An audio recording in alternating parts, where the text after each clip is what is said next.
С 1 июля этого года в Северной Осетии заработает пилотный проект «Прямые выплаты». Теперь выплата пособий застрахованным гражданам не будет зависеть от работодателя, а будет производиться непосредственно отделением фонда соцстрахования.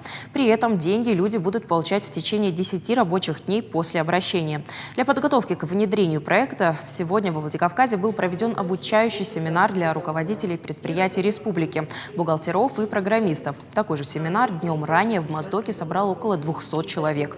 Североостинских коллег обучали специалисты Ростовского регионального отделения фонда соцстрахования. Там на прямые выплаты перешли уже в 2015 году. В дальнейшем такие семинары будут проходить в региональном отделении фонда на регулярной основе. Напомним, что поэтапное реформирование системы социального страхования в России началось еще в 2011 году. Нововведения коснутся граждан, работающих по трудовым договорам, и работодателей. Очень многие предприятия находятся в тяжелом финансовом положении, являются предприятиями на различной стадии банкротства, то есть не могут выплачивать своим работникам эти выплаты. Мы берем на себя обязательство, полностью выплачиваем эти выплаты, несмотря в каком состоянии находится предприятие. 36 регионов уже участвуют в этом пилотном проекте.